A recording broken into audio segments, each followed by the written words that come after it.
हा मारुतीरायाचा पुतळा किती छान आहे।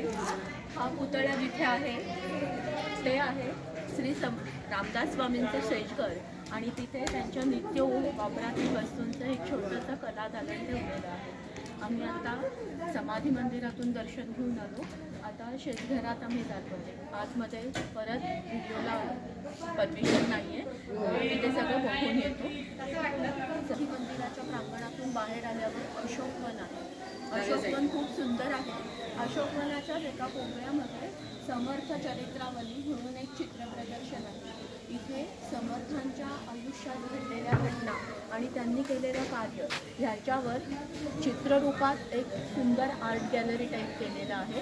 ह्याच्यावरून ज्यांना असे कमीच असतील की ज्यांना समर्थांच्या आयुष्यातील गोष्टी छोट्या छोट्या गोष्टी माहीत नाही, त्यांच्यासाठी हे समजून घेण्यासाठी खूप उपयोगी पडेल। आतमध्ये जाता येईल इथे। चला आता आपण समोर तुळजाभवानीचं दर्शन एक छोटा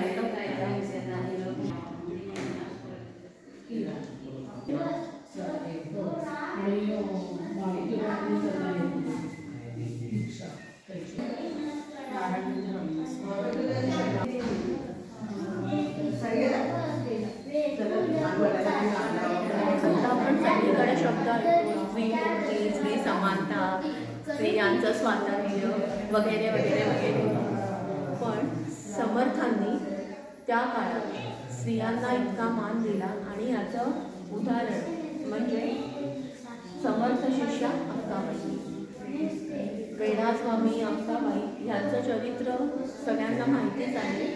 समर्थ गेल्यानंतर खूप मोठी युद्धाची धुमश्चक्री चालू होती, त्यावेळी त्यांनी 36 वर्ष गडाची राखण केली। त्यावेळी समर्थांचे सगळे त्यांचे वंशज त्यांच्या मूळ गावी जाऊन येथे होते। नंतर त्यावेळेला अक्का स्वामींनी गडाचा खूप सांभाळ केला आणि सगळी ती धुमश्चक्री संपल्यानंतर इथे त्यांना आणून परत सगळी सुव्यवस्था केली। हे अक्का स्वामींचं कृतार्थ रीड करतो ना तो।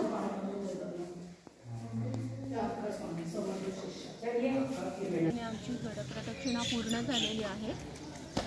सज्जनगड म्हणजे काय हा प्रश्न भारतात तरी कोणाला पडेल असं मला वाटत नाही। भारतात तर काय जगातच हा प्रश्न होऊ शकत नाही, पण सज्जनगड या एका छोट्याशा शब्दाची व्याप्ती, उंची, खोली, आवाका खूप मोठा आहे आणि माझ्यासारख्या सामान्य भाविकाला तो सांगता येणं शक्यच नाही। समर्थ कृपेने किंवा ईश्वर कृपेने फार लहानपणीच मला समर्थ सांप्रदायिक उपासनेची ओळख झाली।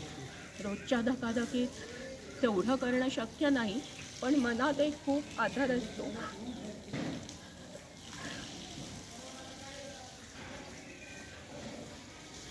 सज्जनगडला का यावं? फक्त समाधी दर्शनाला किंवा राम दर्शनाला येऊ नये। देशप्रेम म्हणजे काय, राष्ट्रप्रेम म्हणजे काय, धर्मप्रेम म्हणजे काय, आपली संस्कृती म्हणजे काय, ह्या सगळ्याची छोटीशी तोंड ओळख करण्यासाठी सज्जनगडला अवश्य भेट द्यावी। इथे आल्यावर आपलं रोजचं धकाधकीचं जीवन, सामान्य जीवनातले व्यापता सगळं विसरून आपण अतिशय भक्तिमय वातावरणात अगदी नजरेत भरणारी गोष्ट म्हणजे इथली स्वच्छता। इथल्या इतकं स्वच्छ सुंदर वातावरण आणि त्याला मिळालेली निसर्गाची भरभरून साथ हे फार क्वचित बघायला मिळण्यासारखं आहे। इथल्या वातावरणात एक खूप ऊर्जा आहे, चैतन्य आहे आणि हे चैतन्यच इथून गेल्यावर आपल्या रोजच्या आयुष्यात आपल्याला बळ देतं। पण एक विनंती आहे की इथे येताना कोणीही टुरिस्ट म्हणून येऊ नये, कुठेतरी जायचं म्हणून सज्जनगडला चला हा उद्देश ठेवून कोणी येऊ नये आणि इथे आल्यावर इथली जी शिस्त आहे, इथला जो काटेकोरपणा आहे तो जास्तीत जास्त पालन करण्याचा सगळ्यांनी प्रयत्न करावा आणि इथल्या मंगल वातावरणात 2 दिवस एकरूप व्हावं।